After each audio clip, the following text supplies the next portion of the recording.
Route 616, your home for all fans Marvel main continuity. Hello everybody, welcome back. It's a new year, same us. We're back with Route 616, episode 86. New year, new me, dumbass. And I can only ride that Hangman quote for like 1 week, so I'm going to ride it hard. Yeah, you sure are.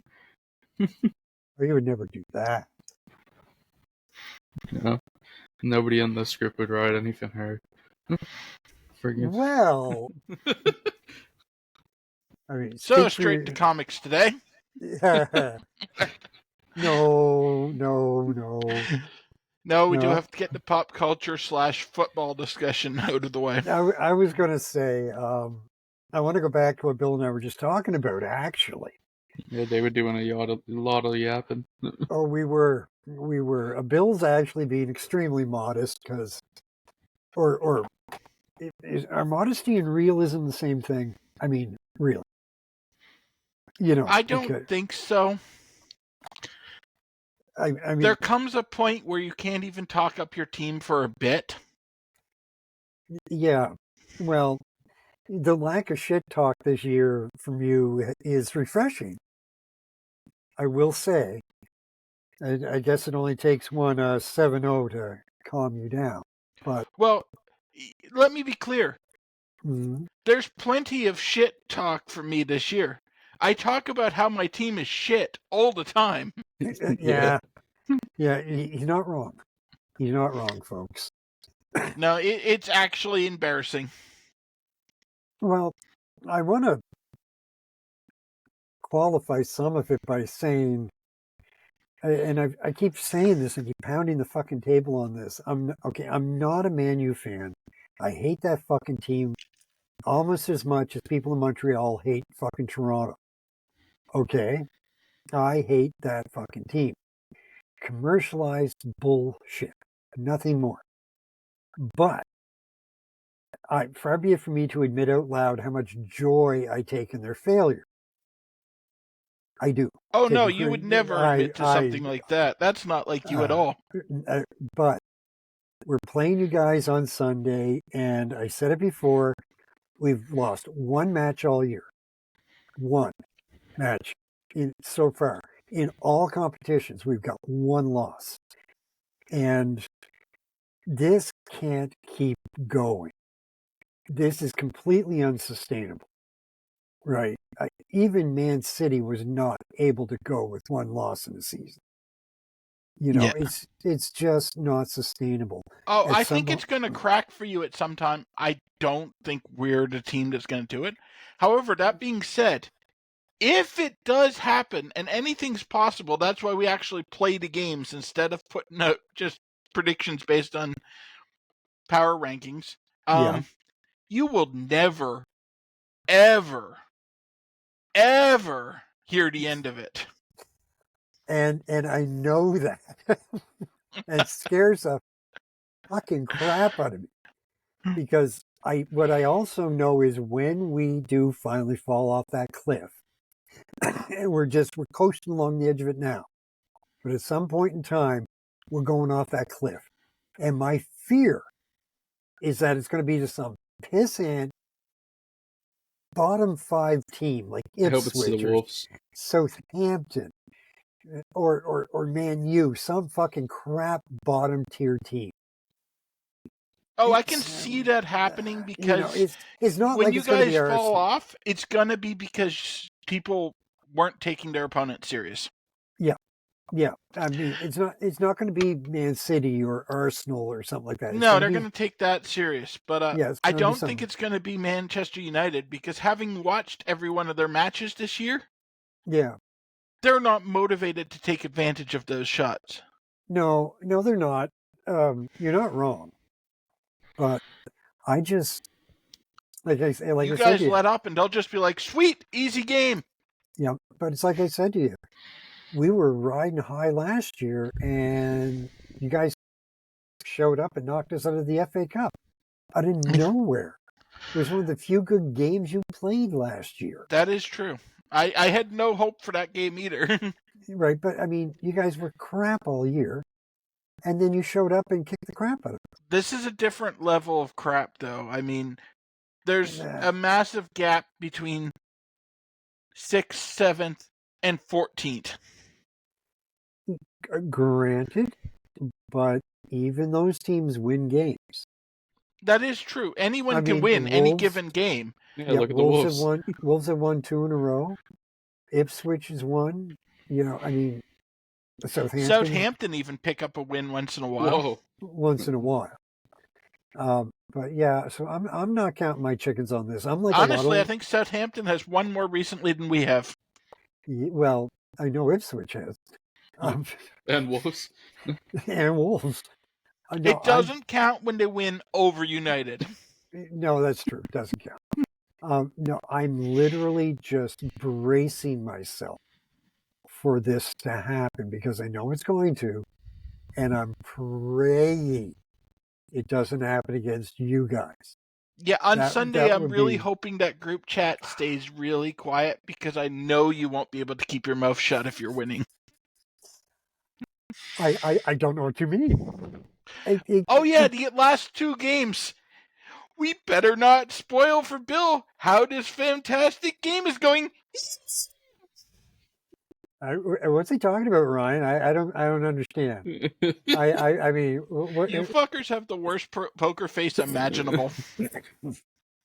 Okay, maybe, but okay, the 7-0 win last year or 2 years ago now. I think it was 2 years ago now. 2 years ago now. Because you made fun of me for it all last season. Yeah, but you'll notice I didn't say a fucking word during the game. No, you told me not to watch the game because it would be too depressing. Well, okay, yeah, that was after the fact. True. Right, I waited until the opportune moment when you were down and kicking you would just work brilliantly. Right, yeah, I was about to click play game, and you're like, you may not want to watch this one. You may not want to do this, buddy. You just don't want to do this. Oh, come on. It was a bloodletting. But it might have actually been 3 years ago now because we were still working at the store. No, I was working at Mary Brown's. Oh, was it? Yeah, I'm pretty sure Dan's right. But it was 2-way, I think. Yeah, I was following it on... oh, yeah, that's right. You were watching it at the restaurant. Yeah, I was following it on And It's Live, listening to the game while I was working, giggling quietly to myself, going, oh my God, Bill, you have no idea how hard it was not to say something. Oh my God. I was dying. It was like a rugby match. I was dying during the Wolves match when commentary was pretty much calling me a new prophetic at times. Oh. I think you must have listened to a different commentary than I did, because I listened to the Fubo commentary, and they were relatively kind to the team. My group was half braver than you guys. Oh, I've watched matches where that happened, so I completely believe you, and it is deserved this year. But the Fubo match commentators were pretty restrained. They were near the end of the match. They were like, "Man, you shouldn't have lost this one," and all this stuff. It was hilarious. Yeah. However, having said all of that, to go on to different entertainment news and give Bill a bit of a break here. I am really, and this is sort of the film file in me. I'm really looking forward to the new Nosferatu. It's apparently I've heard awesome. It's good. And that he hangs dong in it. Yeah, I've heard Nosferatu. Well, I was a massive fan of the 1922 film. That is a good one. Oh, it was just groundbreaking in so many ways. It wasn't such an influential time of your lives. I was young, Long hair. Hair. But no, I can remember. I was probably no more than 20 when I finally found a copy of it. Centuries?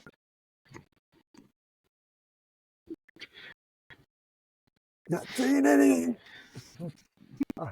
This is karma, bitch. No, karma comes on Sunday. Oh yeah, that's when I pay for all of this. Oh yeah. Aren't you going to pay for it? But no, when I heard they were redoing it, I was kind of doing the whole, oh God, this is going to suck. But then I saw the first sort of preview slash, reviews of it, and it looks like they're trying really, really hard to stick to Murnau's film. Yeah, So, and it's an old enough movie that filmmaking has changed enough that a remake is actually warranted. arguably warranted. Yeah, Well, they Like, did. it's not, it's been 7 years, let's remake it. Yeah, they did a remake of it in the 70s, I believe. Even there, that's a With 50-year gap. Yeah, but it was, it was just, oh God, I cannot wait to see this film. Yeah. Now, having said that, I saw The Last Voyage of the Demeter, which was a film I was really looking forward to, and that was a bit of a snore fest. Yeah. Not a bad film, by any stretch. It's not a bad film, but it was a bit of a yawner. I still want to see that one. The concept seems cool. Oh, the concept's brilliant, and they do a good job. It's about 20 minutes too long. That'll happen. They could have cut it down by 20 minutes and made it a much better film. Right. But anyway, it's not bad by any means. You really should see it. But While we're on the subject of film, yeah, I saw that Timothy Chalamet Bob Dylan biopic. Okay, and he does an amazing performance. Okay. One of the best acting jobs I've ever seen. Absolutely nails Bob Dylan's character. Movie's fucking terrible. I was waiting for it. That was an incredible build-up. Well, whoever scripted it, I think they had studio interference because there's stuff that makes no sense in it. Like, it feels like a scene was cut earlier in the movie that would have explained what was going on. And just whoever was making it seemed to forget that there's supposed to be an arc that the character goes through. Because Bob shows up, he's an asshole at the beginning, he's kind of an asshole in the middle, and then it ends on him being an asshole. Because, like, the big phlegmatic moment, I don't think this is spoilers because it's based on someone's real life, is when he goes electric and ruins the folk festival. But it's not like one of his goals throughout the entire movie was to go electric. Yeah. They just start hinting at it in the final act of the movie, and then he shows up and ruins it, and there's no consequences on his life because the movie just ends after that. Yeah. So it's just like vignettes from the life of a guy who's kind of a prick.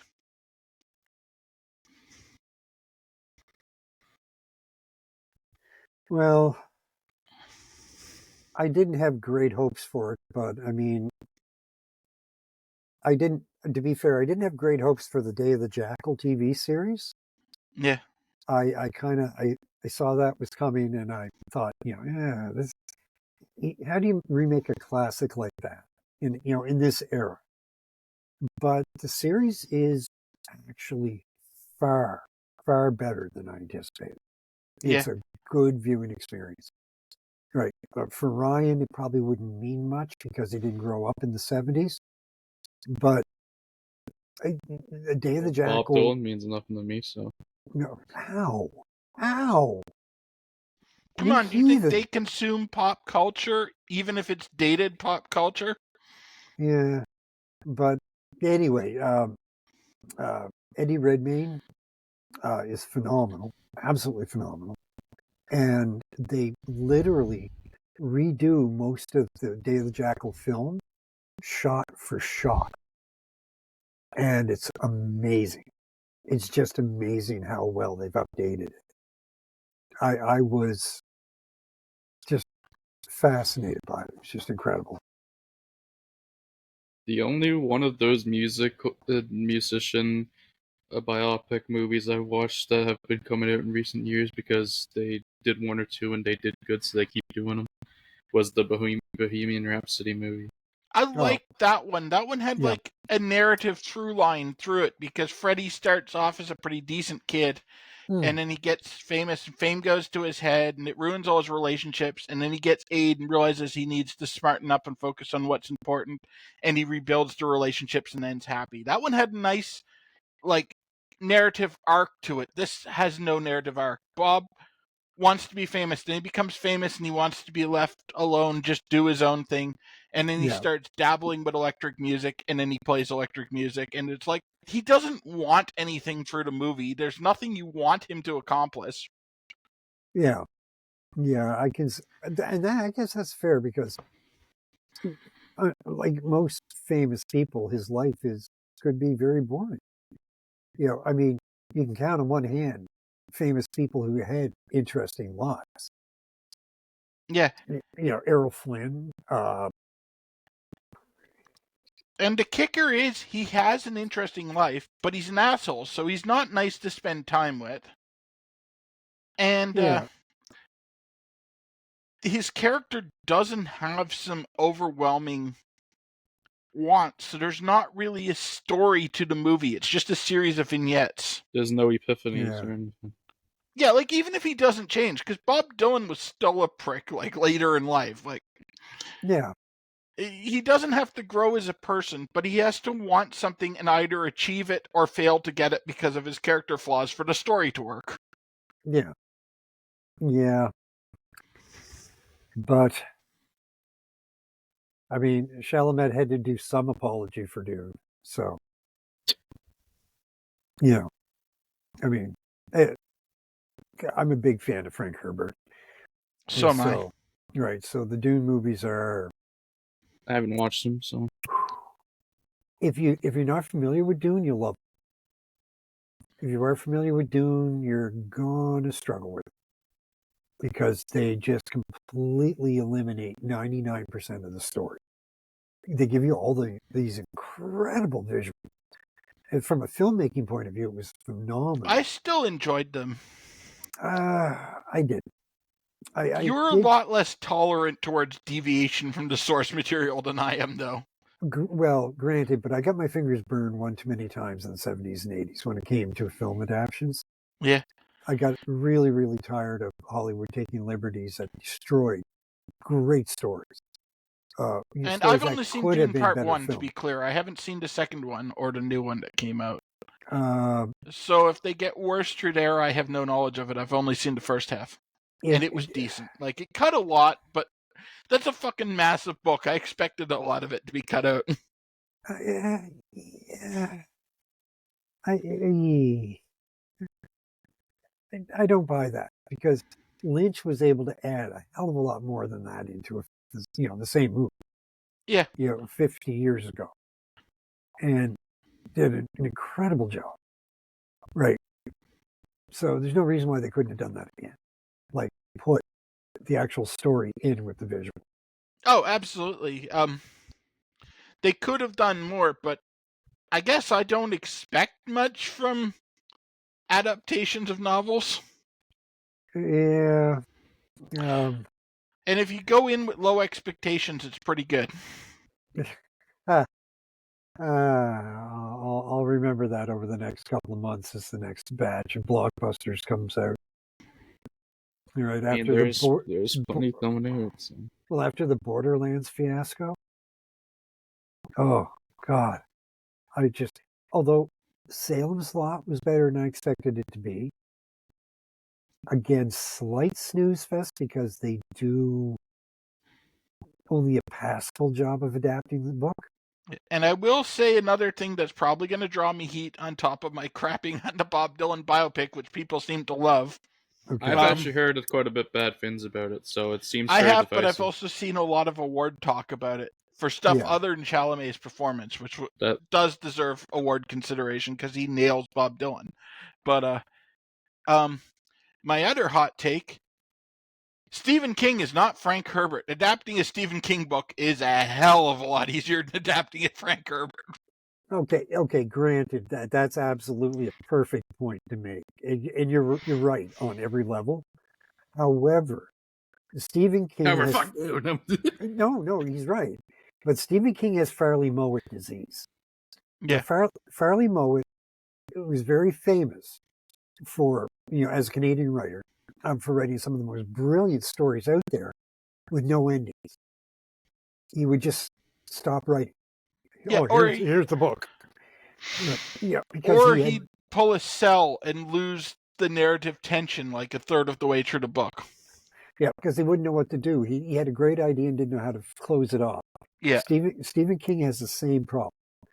There's a lot. The only story he ever wrote where he actually gave it a good beginning and a good ending was Salem's Lot, but he didn't do it in the actual novel. He did a short story that preceded Salem's Lot and a short story that came afterwards, and they are what made the book so good.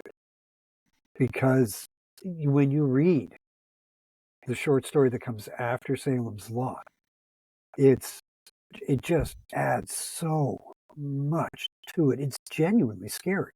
It's probably the only book he's ever written that I've considered to be really scary. Yeah, I've never been scared by a Stephen King book. I've been disturbed by stuff in Stephen King books. Oh God, but, yes. But I've never actually felt fear from one of them. No, but Salem's Lot, if you read the short story Jerusalem's Lot, then you read Salem's Lot, then you read One for the Road. Yeah, I haven't read those short stories. I just read the main novel and thought it was an average Stephen King book. Yeah, reading the short story that comes after, it just really, really closes everything off in a brilliant way. Because I mean, I've seen so many Stephen King stories like Dreamcatcher and Gerald's Game, and there's no good endings in them. It was like he said himself. He really struggled to end. What was it? The Stand. Yeah. Right? Fantastic idea. Oh yeah, I loved idea. 90% of The Stand. Right. Up until the last 50 pages, it's an excellent book. But then it just falls apart in a way that I don't know. Yeah, and with a lot of his more traditional horror, like Salem's Lot and so, he seems to try to reproduce the horror movie Final Sting. Except that doesn't work in book form. Like Salem's Lot, the book, ending with the wife coming back. Yeah. And that's the ending. If that was a horror movie, that would be a great final sting making you want the sequel. Doesn't work in a book. It's just like, well, you didn't fucking finish the story. Well, I think I don't know. I think Hollywood's got the same problem lately because I've seen so many films that were supposed to be blockbusters that were just shut. Well, yeah, everything's geared towards the sequel now. They can't have an ending because the MCU doesn't end. Although the new Alien movie was good. Oh, yes. It was really Romulus well was wonderful. Other than bringing Ian Holm back into it, it was really good. I mean, the director is very passionate about it, you can tell. Yeah, but I've had the experience where I've seen a film and said, oh my God, this was brilliant. They've done a fantastic job, only to have everybody crap on it. Well, I've had that happen too. The latest Thing, the Thing movie that they did, so it's been about 10 years now. 2011? Yeah. Okay, that was exceptionally well put together. They spent months mapping out that base from the Carpenter film. Yeah. That little bits of clips of footage. They took it all, laid it out, made the base, laid out the timeline, when this axe hits the wall, where the axe is, what it looks like. Oh yeah, I really liked that. Once you get past really the janky effects that were a studio mandate, it's really good. But then people hated the first Thing for a long time too.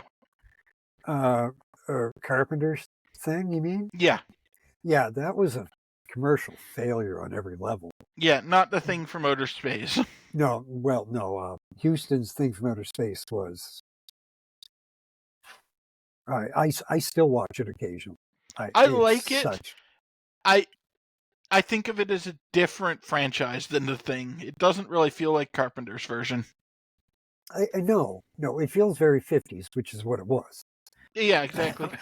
But I thought John Carpenter, his decision to remake it the way he did was phenomenal.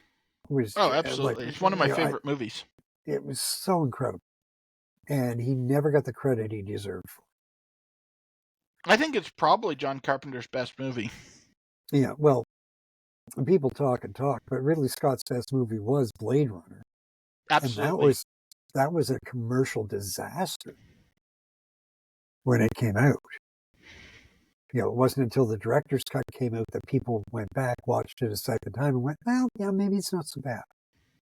But, challenging films do that, though. If they make you think, a lot of people don't like them because they want to go to the movie and shut their brain off, and so halfway through they're lost.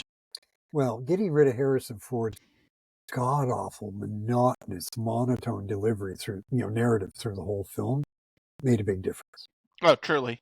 I mean, I'm not sure Harrison Ford got it, because Harrison Ford doesn't always have the best opinion of what should happen in a movie. I mean, he spent the entirety of his time with Star Wars petitioning for Han Solo to die because he didn't get him, and Han Solo in the original trilogy is probably the most popular character.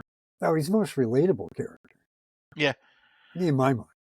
I mean, I know there are a lot of people related to Luke or whatever, but I always thought Han Solo Luke's was too idealized, though. Han has flaws. Yeah. But, I mean, to be fair, Harrison Ford only wanted to make money.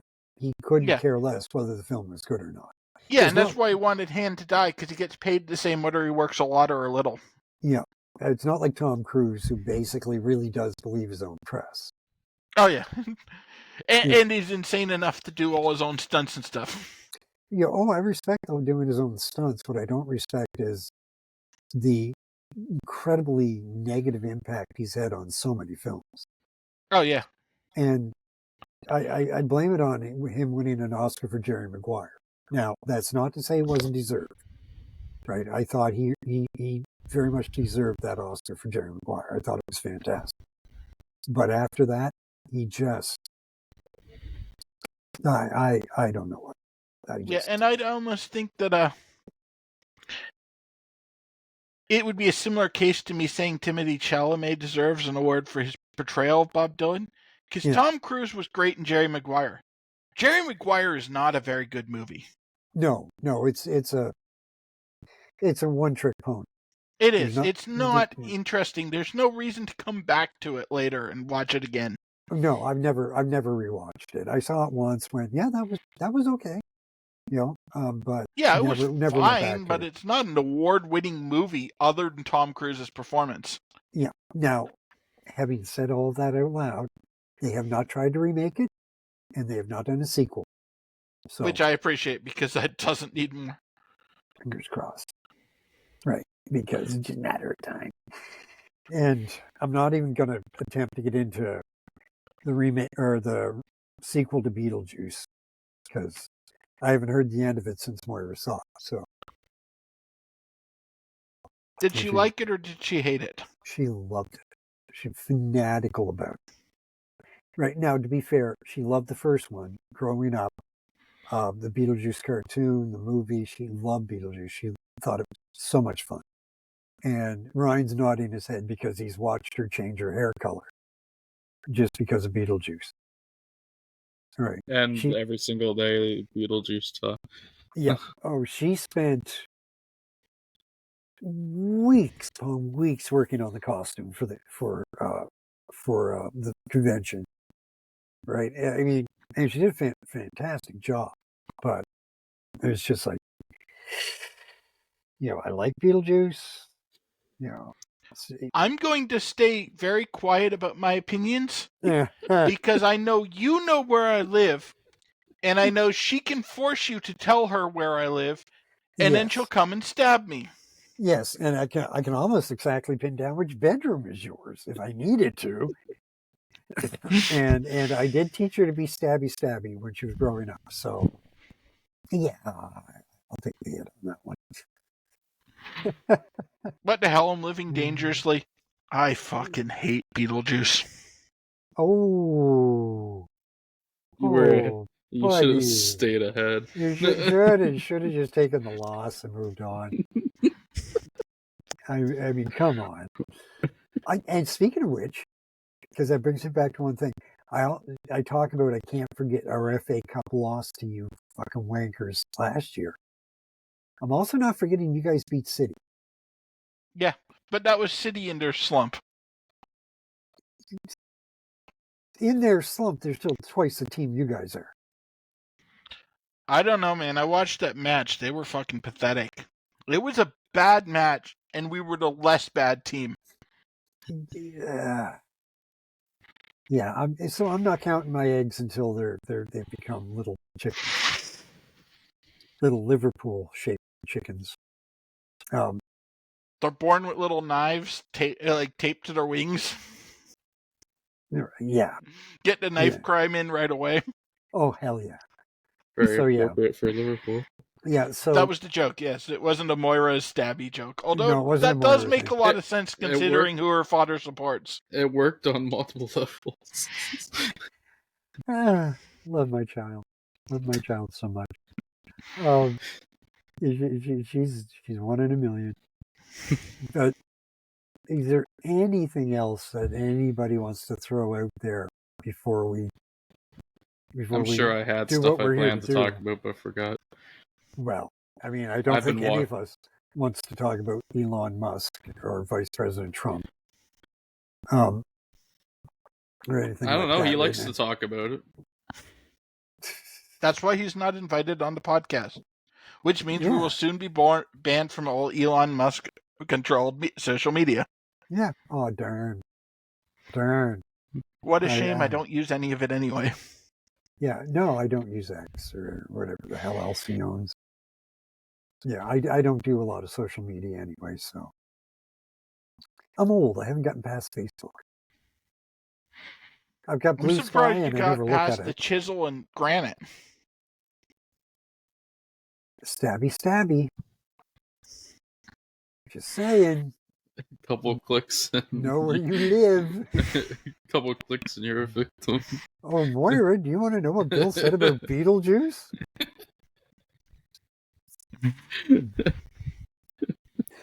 Just keep that in mind, Bill. I'm a millennial. I don't fear death. It would be a pleasant death.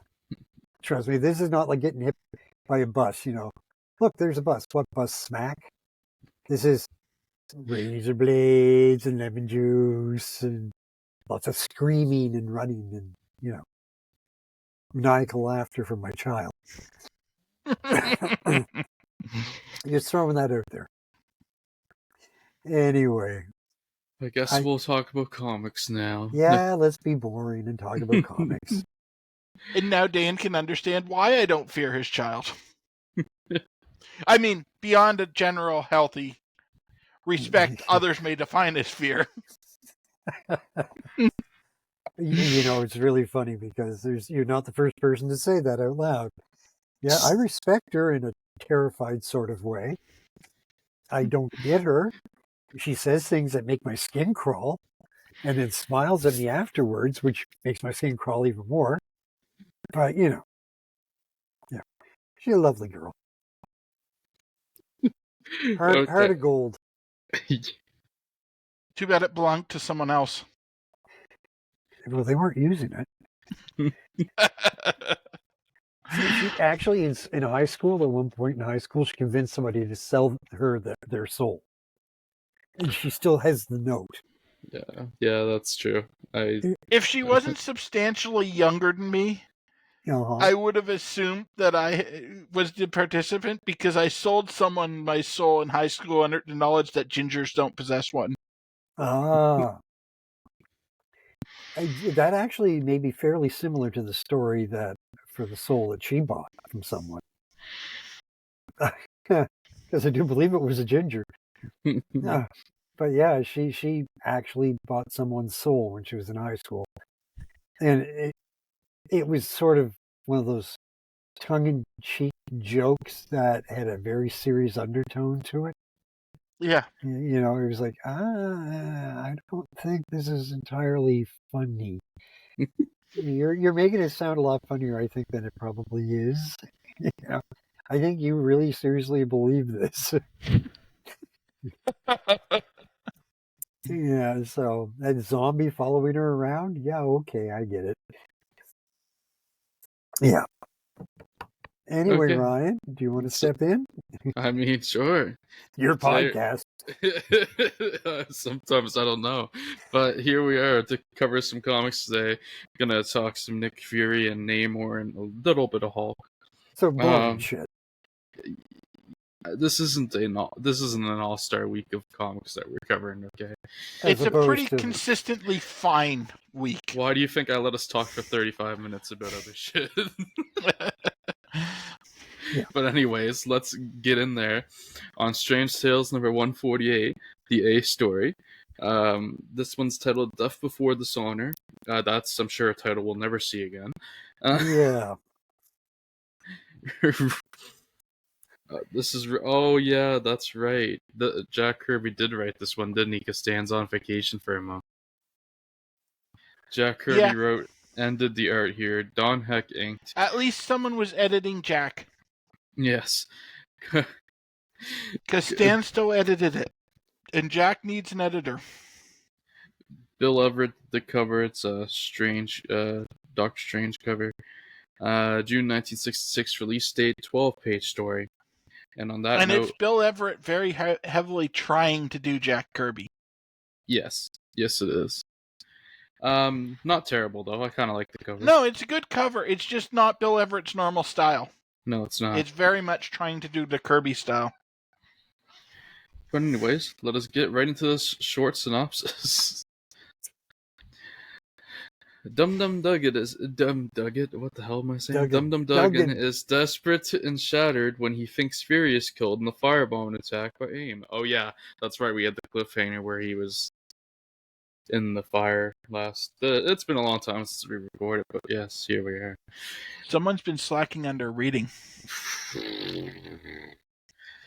Yeah. Well, we know it wasn't me, so... Yeah, you don't do it at all. I don't read this shit anymore. Very true. I'll start reading when we get to, like, Teen Titans and, Legion of Superheroes, shit like that. Wrong company. There's only one right company.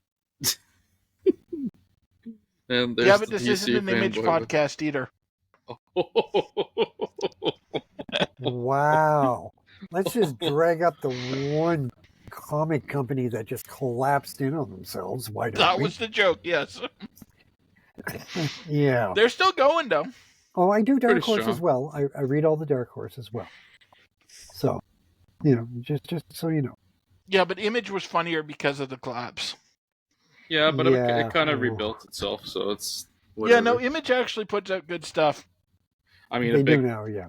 A big thanks is because of Skybound's success with Walking Dead and all that stuff, but Skybound, because Image is broken up into subsidies and everything. Yeah. But anyways, the Dum Dum's upset because he thinks Fury was killed in the firebomb attack, only to discover it was a life model decoy that got killed. No way. Oh my god, what a twist. But they've only been teasing the decoys in every issue. But the A.I.M prisoners he wanted to interrogate were killed, which frustrates Fury, who along with Dum Dum and Jasper realize their movements are under video surveillance by the enemy. Meanwhile, Count Royale and his A.I.M cohorts are amazed at how advanced and convincing S.H.I.E.L.D's LMDs are. Far more advanced than their own chemical androids, and determined to steal one. A squad of A.I.M men break into S.H.I.E.L.D's underground base to steal an LMD just as Royale realizes Fury knew about the surveillance cameras. Fury stuns the crowd by shattering a viewport and leaping through it to his apparent death, but parachutes to safety. And that's where that one ends. You know what's funny? When I was reading this one, I absolutely didn't notice that it was in Stan writing. Oh. They have a note right at cruel. They have a note right at the start about it. Yeah, but it's one of those things you read like a footnote saying, see this issue for the person appearing, and then immediately forget. You and Fair. I are different, so. Yeah. Yeah. This Well, one was fine. I did get a kick out of Fury pretending to kill himself. That was pretty there cool. we go. Better. Yeah. Yay. Worse. We can see you more. Can you see this? Yes, I know I'm number one. Oh, yeah, with a blast. And Ryan, you're number 2.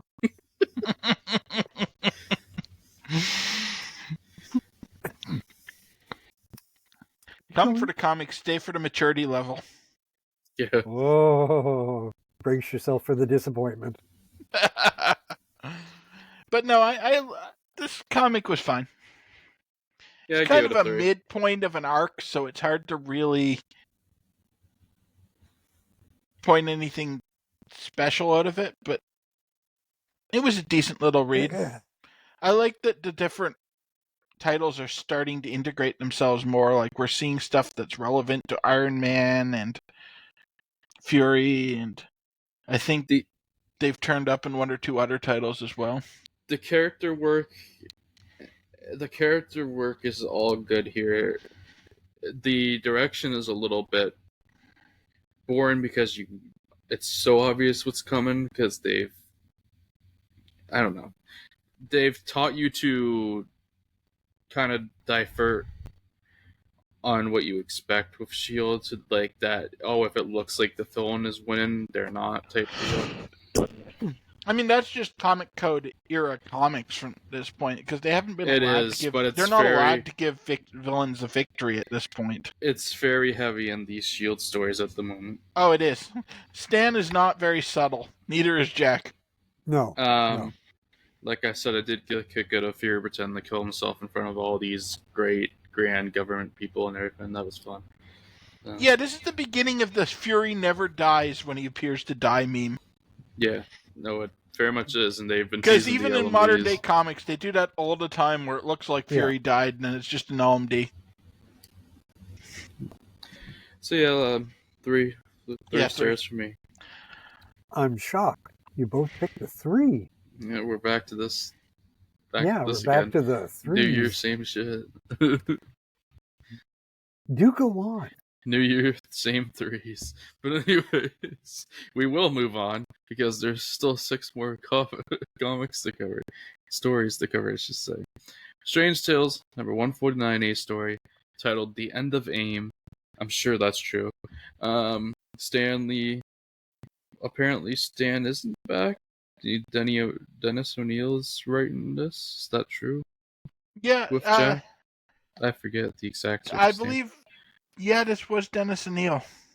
Okay. In my head, I had that Stan was back after a month, but maybe not. I think Stan plotted it, and then Dennis actually scripted it. Yeah, that makes sense too. So Stan went, use generic plot number 4. Possibly. We've got art by Jack Kirby and Ogden Whitney. Ogden Whitney also did inks. We've got cover art by Jack Kirby and Mike Esposito. No, Dennis O'Neil actually wrote it on his own. Kirby did the layouts, which is why he's showing up as writing and art. But he did the layouts, Denny did the scripting, and Ogden did the art. Okay. I've got the actual comic credits up. I was gonna say I kind of remember the art in this one looking a bit different, but yeah. Dodgy? Yeah, not so good. Different artists just inking over something that Jack just penciled. Not even like a full penciling, just like very storyboarded, basically. The cover on this one isn't so good. No, this is a very chaotic cover. It's too chaotic for its own good. Letters by Artie Simek. And I really don't like how Esposito inks Fury. Yeah, not good. July 1966 release date, 12-page story, and I believe this is another pretty short synopsis, so let's get into it. A pair of A.I.M agents, fleeing from the fight with Fury, are picked up on the road by Number 9 of the Secret Empire. Remember them? Which turns out to be another branch of them. But as they drive off, the A.I.M men are gassed unconscious as Number 9 turns out to be the long-missing Gabriel Jones, working undercover. Who I'm happy to see because Gabe's my boy. Oh yeah, anyway. I love Gabe. He's great. Fury clues in the VIPs as the situation, while Jasper trails Royale to A.I.M's mountainside hidden base, just before the entire place is destroyed in a colossal explosion. Great story. I'm loving it. Duggan comments on how they preferred blowing themselves up. I'm glad there was a continuation of that, because they were discovered, while Fury feels someone bigger finished them off when their usefulness ended. When they're almost killed bigger anyway. When they're almost killed by a mysterious energy ray, Fury realizes them and Hydra are one and the same, and it's up to S.H.I.E.L.D. to find them before they strike first. Bum bum bum. Hail Hydra. Cliffhanger so that we can get all the other them plots to the same point. Yeah. So yeah, that was the end of A.I.M. Aim to please. This was pretty much just a full action issue. Yeah, I mean, this was pretty fun. It was an enjoyable read, but nothing really that important happens here. They reveal Hydra still exists as like the end of issue stinger, and that's really the only point. It actually is a good cliffhanger, to be honest. It's better than it sounds. Oh yeah, because Hydra's been like the one interesting antagonist that S.H.I.E.L.D. has fought up to this point. This whole story is way better than that synopsis made it sound. In fact, apparently I really liked it because I gave this one a 4 instead of just a 3. It was still just a 3 for me, but it's 3.24 on the site, so you're not hugely out of line for giving it a 4. Yeah. This one over-delivered, I thought, for... I expected it to be worse for the ending of one part of the arc, I guess. Yeah. I mean, one thing it had going for it was it's really the first time we've dealt with, like, espionage, proper espionage in Marvel. And I say proper espionage because, like, the Hydra issues and stuff were positioned like there were going to be espionage stories, but then it was just Fury rips his shirt off and punches people. Here, the main antagonist was positioned as, like, a government leader who was trying to use government power against them, and they actually had to operate against, like, someone that had a lot more legitimacy in the world stage. Yeah. But anyways. That's all we got to say about that. Yeah, it was better than it sounded, was the main summation I had. So let's move on. Let's move on to the other characters that we're covering today. Tales to Astonish, number 84, A story. This one's titled Like a Beast at Bay, written by Stan Lee, art by Gene Colan, inks by Dick Ayers, cover art by Gene Colan and Dick Ayers, letters by Sam Rosen, June 1966 release date, 12-page story, and Bill will be taking us through this one. Alright. Following the impact of a massive explosion, the Submariner is struck with amnesia, because that's not already a tired plot point, and is convinced by Number 1 of the Secret Empire to join their organization.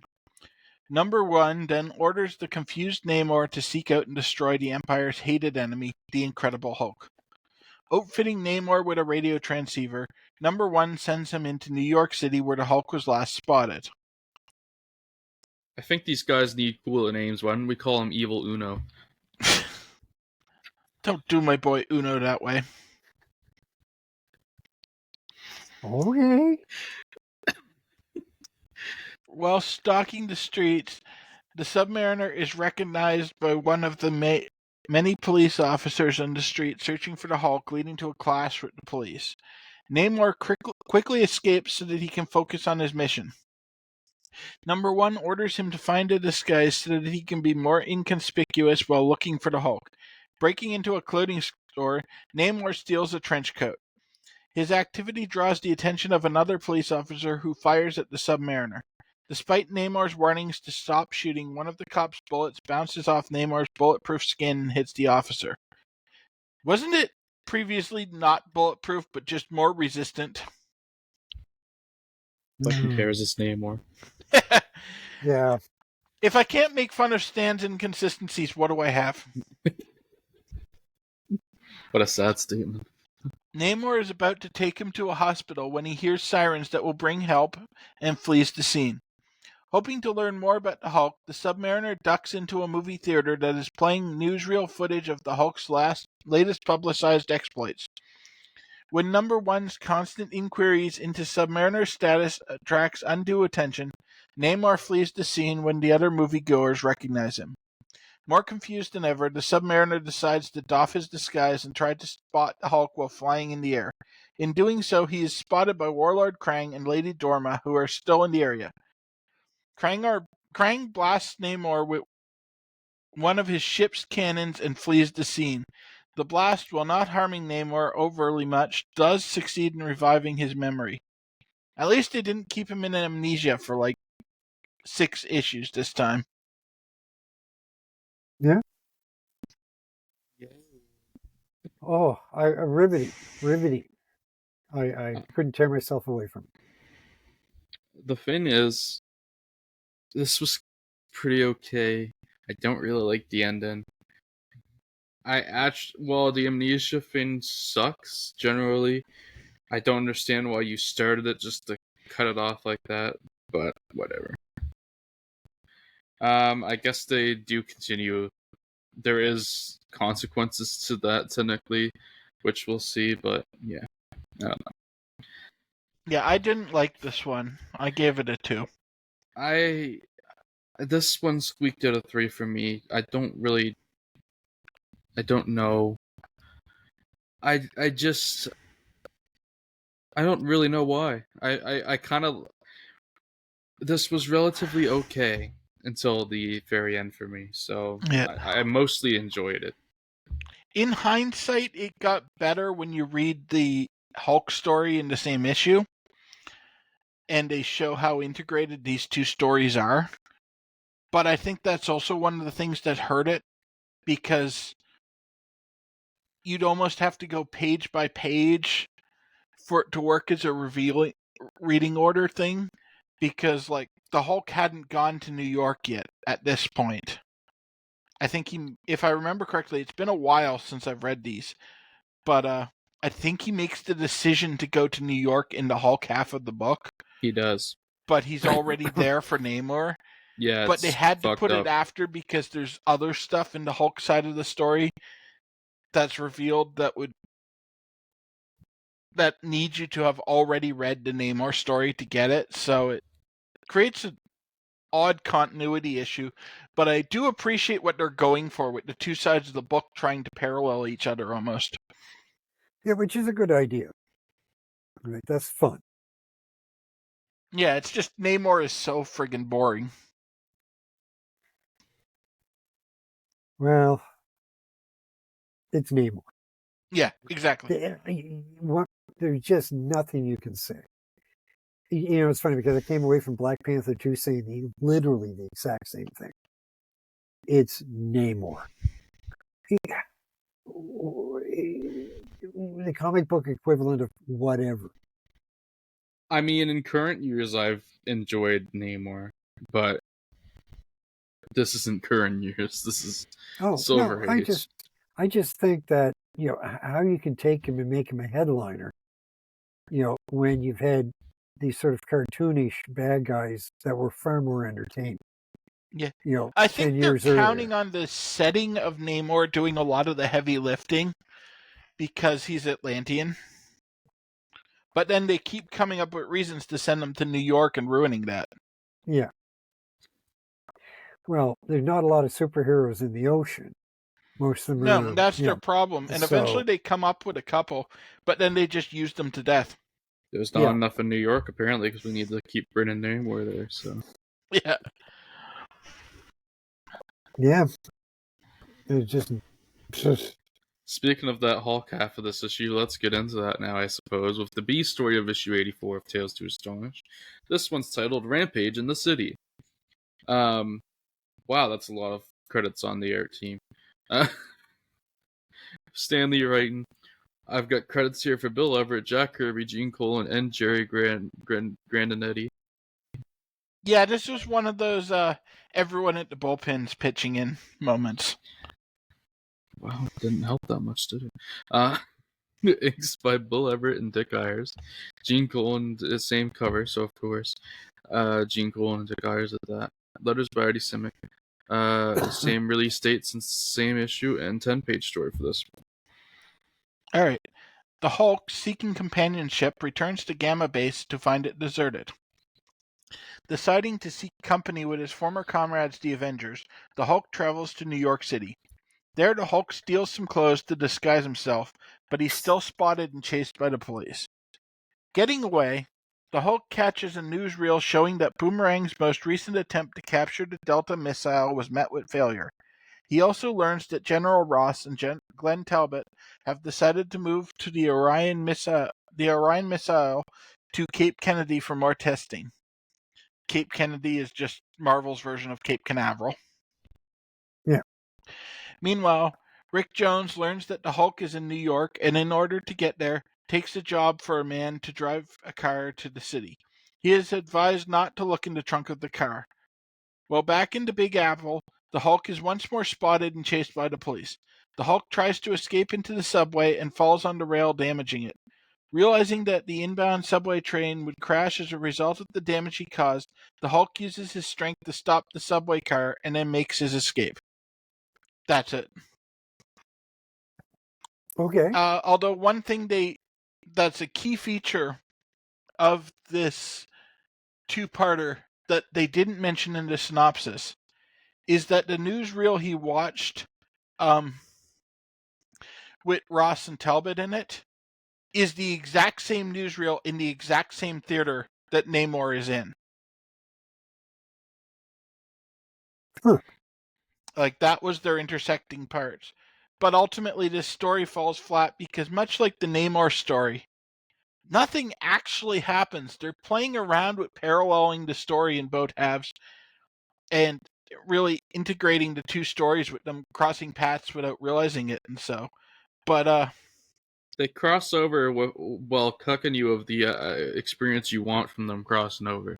yeah, and ultimately you could not read this entire book and it makes no real difference to either Namor or Hulk's continuity other than that Hulk is now in New York. Like, you could have just had like a one-page foot or like a one-panel footnote saying that Hulk went to New York to meet up with the Avengers and then pick up the next issue. So I still gave this one 2 stars, but it was better than the Namor half. I mean, hell, if I'm choosing, I'd rather be in New York than the deserts of Arizona, but here we are. Are you sure about that? Yes. Okay. It's Arizona.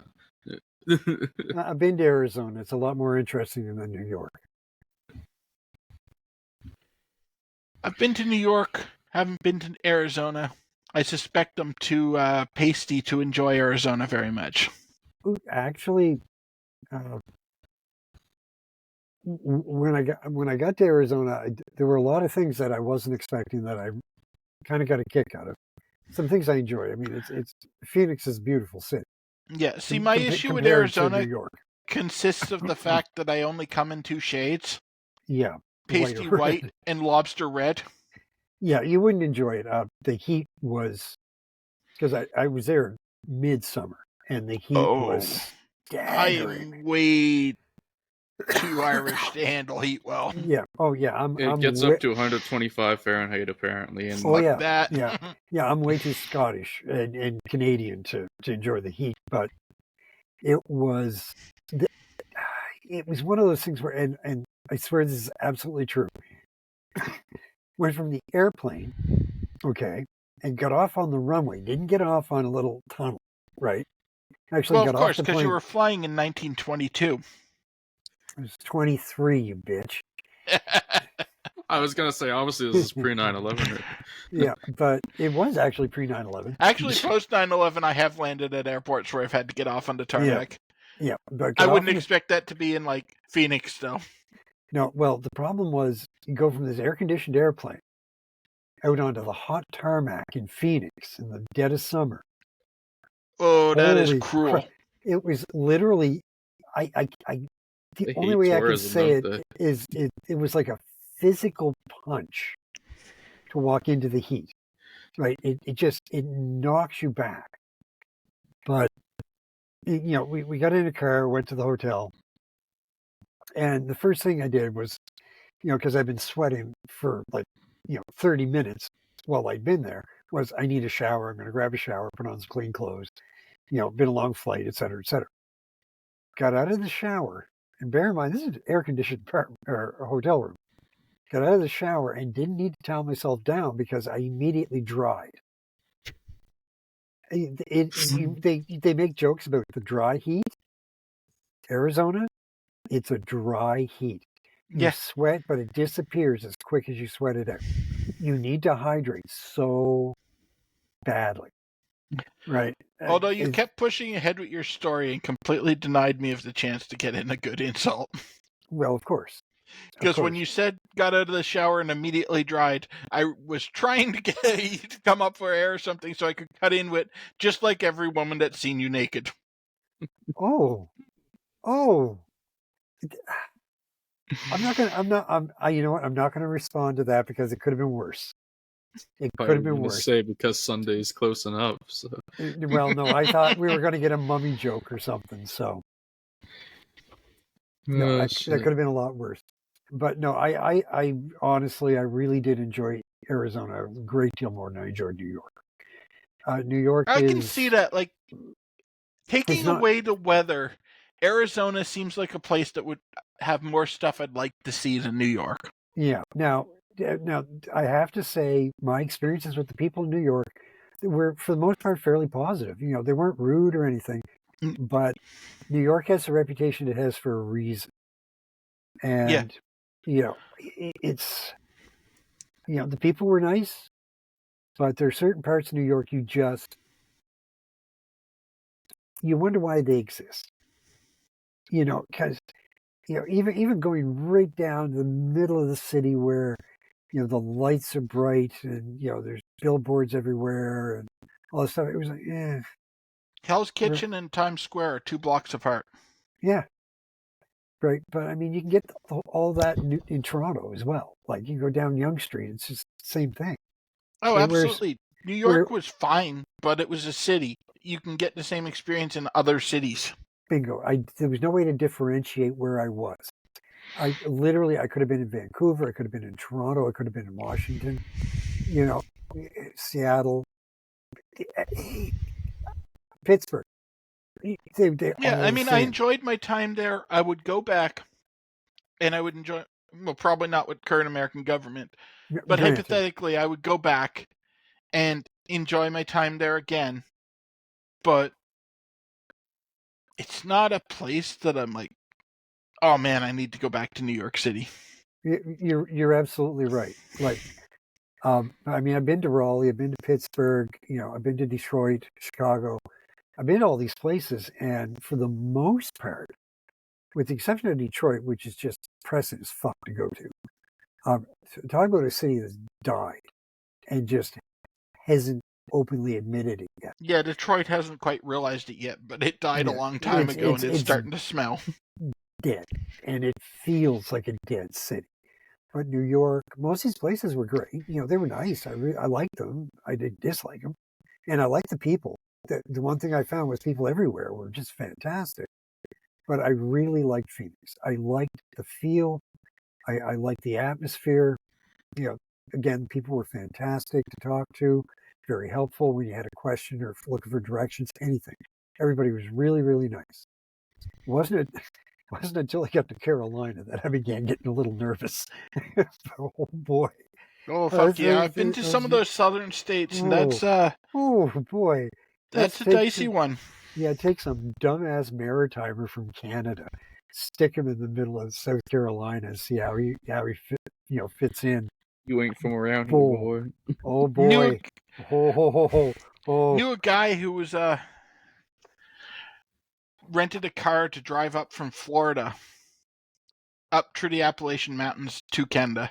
Why? Why would you Because he do had that? to get from Florida home somehow. Oh God. And he had too much stuff to take on a plane. Oh my God. Okay. But anyway, he's driving up there. Middle of South Carolina. Blows a tire. Oh, that's not good. The rental car has AAA. Yeah.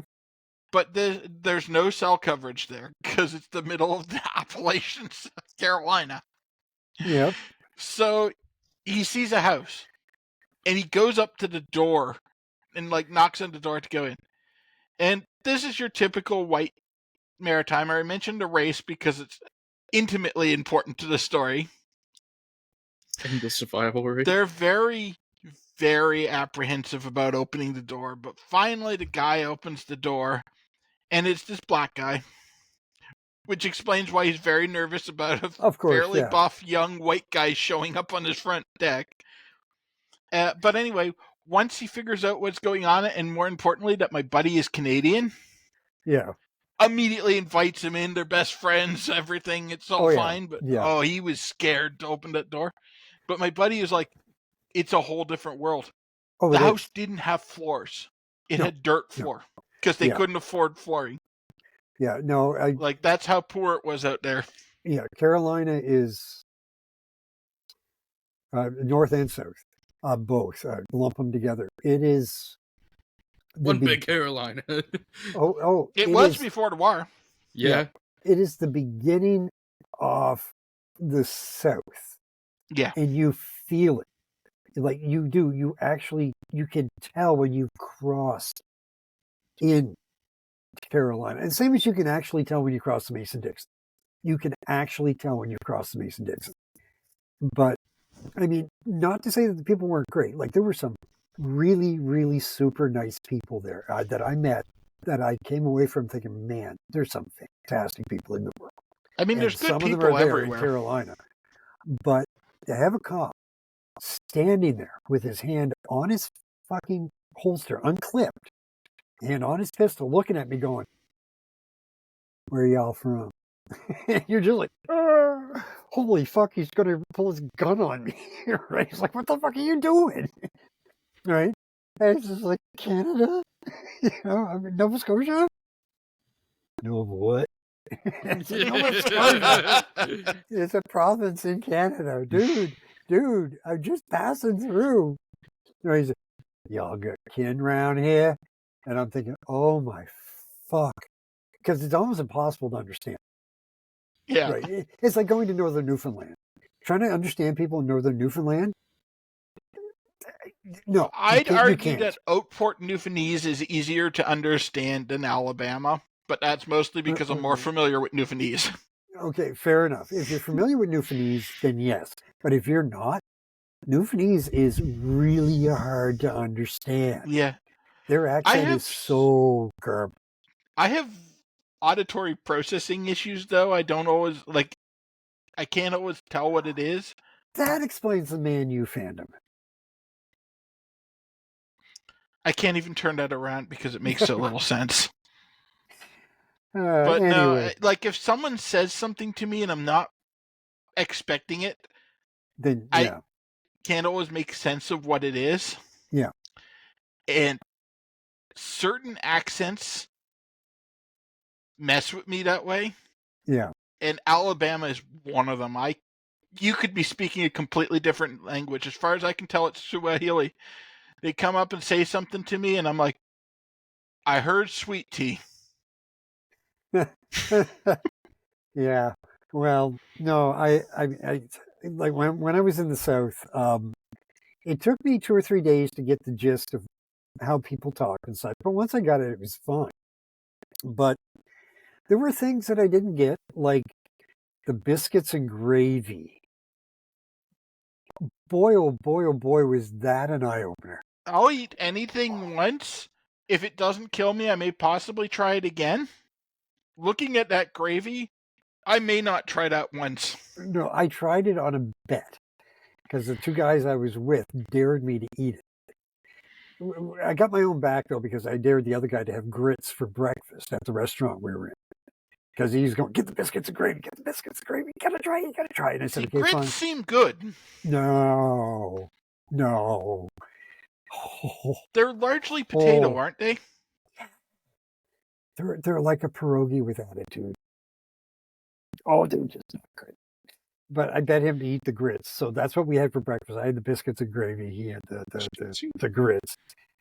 And I'm telling you, I came away from the biscuits and gravy going, where's the nearest fucking McDonald's? Because I'm never eating in a restaurant around here again. Oh my God, it was vile. I don't know. I don't get it. But I mean, gravy should not be white. No, it really, really shouldn't be white. But he was the same. But it does fit with the South somehow. Oh man, it's like they just poured flour. Even their gravy can't be brown. It's like they poured flour and water and just fed it to it. But the grits were no better. The grits were greasy, slimy. Oh boy. I mean, I'm sure they think the same thing about the food we eat up here. Oh, no doubt. It's it's cultural exposure for 90% of it. I mean, I had problems eating when I was in Newfoundland. Some of the, I don't even know if I want to get into it, but at one point, we were visiting a friend's grandfather who grew up in a little fishing village up in the north of Newfoundland, and was it cod tongues? Cod tongues and eyeballs. Yeah, see, I'm convinced when your stew stares back at you, you don't want to eat it. I'm convinced that's just a Newfoundland sense of humor, and they don't eat that shit themselves. They're like, watch this, I'm going to get this mainlander to eat this junk. Oh, no, they live off it. Oh, I know. This guy eats it every fucking day. Like, he will go down, because he's a senior, but he'll go down to the wharf every morning and get a bucket of mackerel heads and shit, because, they spoon for mackerel while they're pulling traps and shit, the kids will. I mean, which is no different than what I did growing up. My Uncle Louis lobster boat, we'd go out while he was pulling traps, I'd spoon for mackerel. But the mackerel heads, they just cut them off and throw them out. So the old timers just grab them, take them home, make stew out of it. Not stew, but chowder out of it. And it's fucking disgusting. Oh my fuck, it's disgusting. Oh God, I really bite down on an eyeball and it pops, and you're just like, oh. Yeah, it being a sick joke played on mainlanders is a great theme from my time in university at Memorial. Oh, okay. Where anytime like an element of Newfoundland culture that would come up that might be slightly controversial, I'd just be like, oh, that's not real. That's just a sick joke played on mainlanders. They're all sitting there laughing about us. And they do. I know. Although the Newfoundlanders loved me going on about that. They just started encouraging that it was just a sick joke played on mainlanders because Newfoundlanders have a fantastic sense of humor. Yeah, although in Carolina, they do the same thing. They make fun of Canadians. Yeah, and one of the things was at one point I wanted to use the hotel phone to call home to my parents, and the guy looked at me and said, "You guys got phones in Canada?" And it's, yeah, we have phones in Canada. Thank you very much. Unfortunately, I don't think he was joking. I think he was genuinely surprised that we have telephones up here. Well, I mean, to be fair, Alexander Graham Bell had only invented it 3 years earlier. He didn't know how far it had spread yet.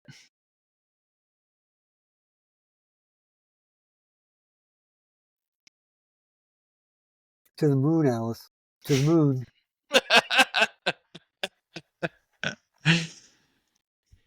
Anyway, we should probably find out what Ryan thinks about this comic now. So yeah, I gave it a 3. And yeah, he gave it a 3.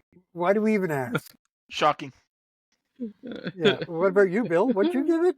I gave it 2. Yeah, we discussed that like 15 minutes ago, remember? Yeah.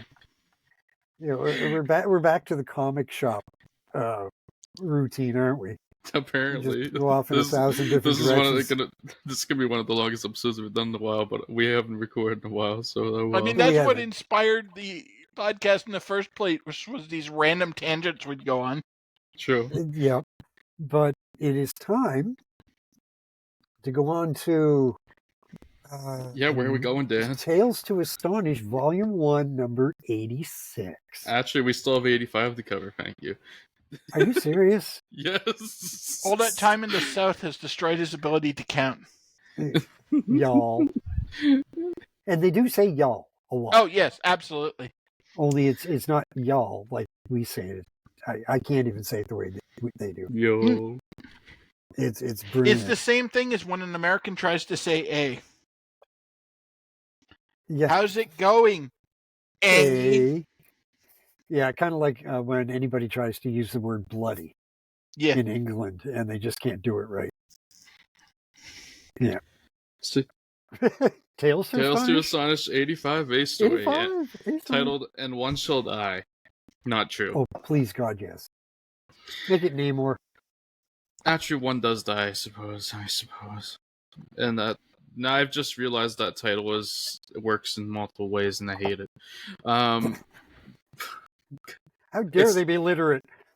Well, technically, it's a literal title, but anyways, this is written by Stan Lee, art by Gene Colan, inks by Bill Everett, cover by Bill Everett, and Artie Simics on letters. August 1966 release date, 12-page story, and Bill will take this away. All right.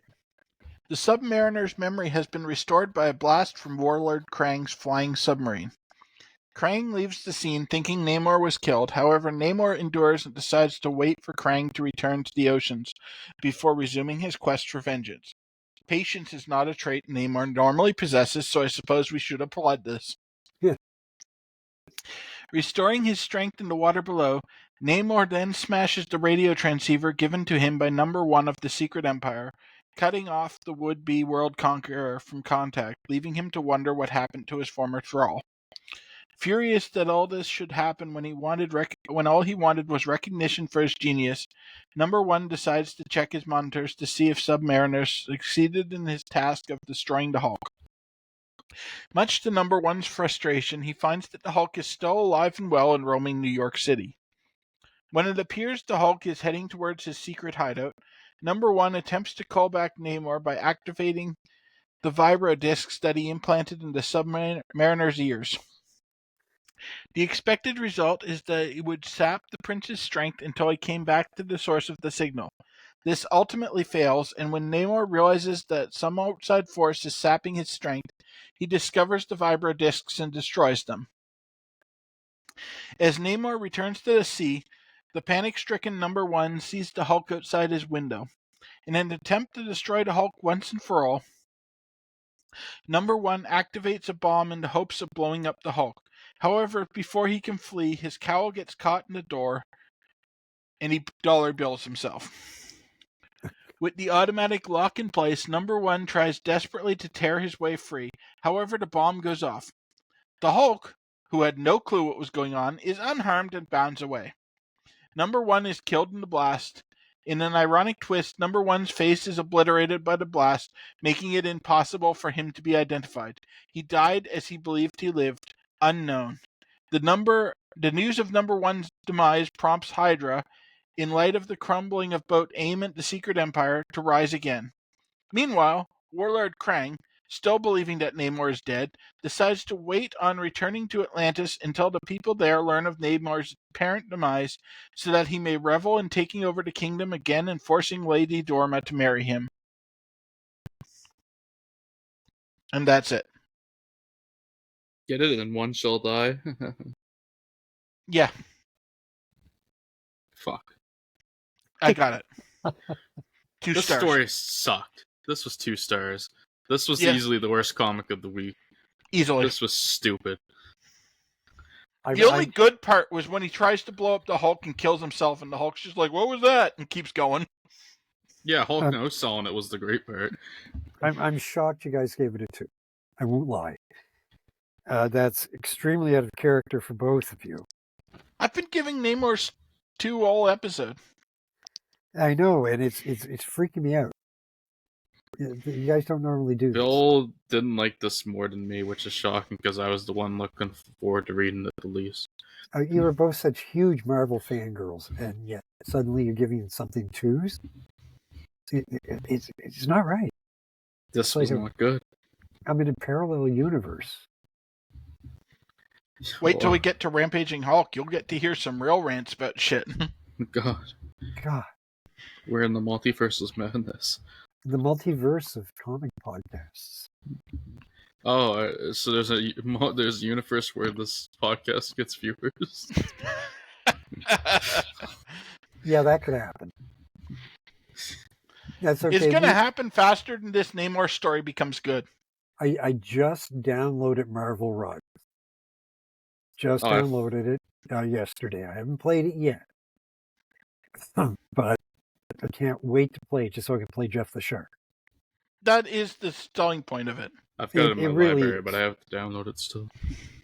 But I was thinking, what we should probably stream us playing it for the first time. That would be as funny as shit. Especially if none of us have played it yet. It would be, but I guarantee my laptop won't be able to run it smoothly. Oh, I suppose. Yeah, that's fair.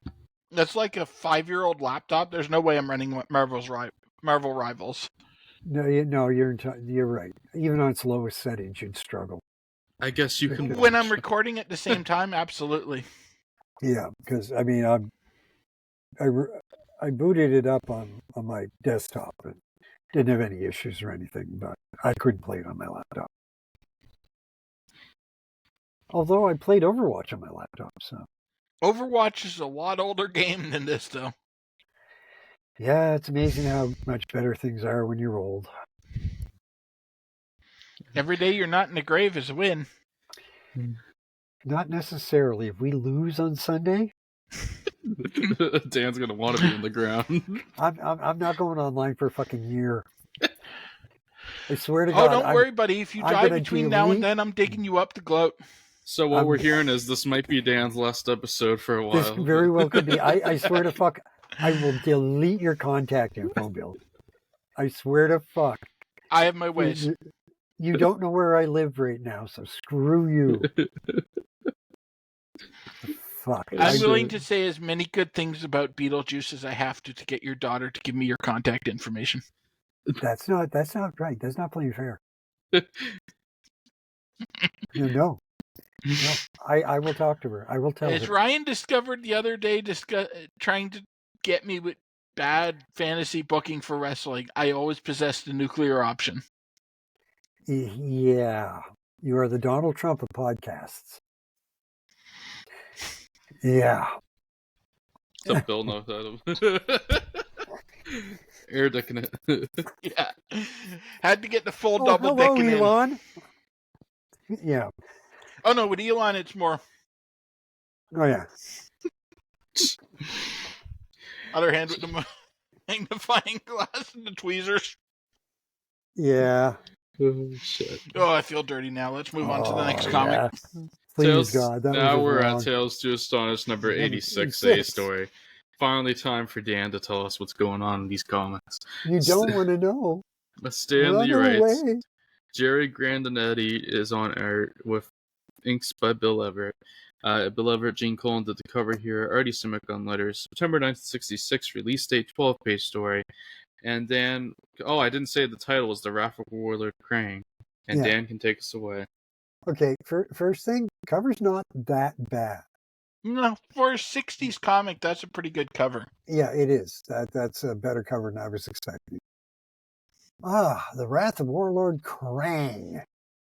It doesn't last for the next one. Another in the long list of god-awful names they come up with for bad guys. Okay, you braced? You got clean undies on? We ready for this? Oh, yeah, I think I can handle the excitement. Oh, okay. Got tissues? Definitely don't. I should have used those for the Donald Trump impersonation earlier. Yeah. As Namor continues his hunt for Warlord Krang in New York City, the villain pilots his submarine with his helpless captive, Lady Dorma, who's lying dormant.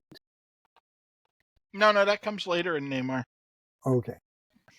Near New York, Krang causes a gigantic tidal wave to strike the mainland, flooding the city with tons of water. After the deluge, authorities spot Namor witnessing the carnage and believe he is the cause of the disaster. They open fire upon him. Fortunately, he's bulletproof or something. Fleeing his attackers, Namor goes to the nearby radio transmitter to try and get a hold of Lord Vashti to see if the Atlantean Science Council can stop the tidal wave. Unfortunately, the radio transmitter is not strong enough to contact Atlantis. Ain't that just the way it always is? Try and get a hold of Atlantis and your transmitters just haven't got the oomph. Maybe Story of my Vashti's life. football team just lost to a vastly inferior one, and now the old man's avoiding contact. I was gonna say, Yeah, we'll see. much We'll see. much like the Appalachian side of South Carolina. But Yeah, real pretty mouth. Lord Fast, can't be saying stuff like that with how he looks. Squeal like a pig, boy. Anyway, the Submariner attempts to appeal to the U.S. Air Force. While down in the city, Warlord Krang and Lady Dorma walk among the surfacemen to see the damage wrought by the tidal wave. As Krang gloats over the success of his first strike, Dorma overhears one of the firefighters mention that Namor is still alive. Meanwhile, the military track down Warlord Krang's craft and send out a submarine to destroy it. Hearing this over the radio, the Submariner assumes the worst and that Lady Dorma has been killed, or may have been killed. While Namor asks if there were survivors, the men in the radio building cause the radio transmitter to short circuit, shocking the Prince of Atlantis with a powerful jolt of electricity. Well, that's not very sporting. Lady Dorma, at this point, has attempted to flee Krang and gain control over the craft to find that it has been destroyed. Yeah, that would make it a little difficult to control. Before Krang can grab her, both are captured in a net dropped by a helicopter above and carried back out into the city. They realize, to their horror, that it is becoming harder to breathe and realize the chemical treatment that Krang exposed them to that allows them to breathe on the surface has started to wear off. Oh no! Namor struggles with a group of soldiers who have come to apprehend him, and he overhears from a radio car on the street below that the humans think that Krang's craft was his, that they have Krang and Dorma captive.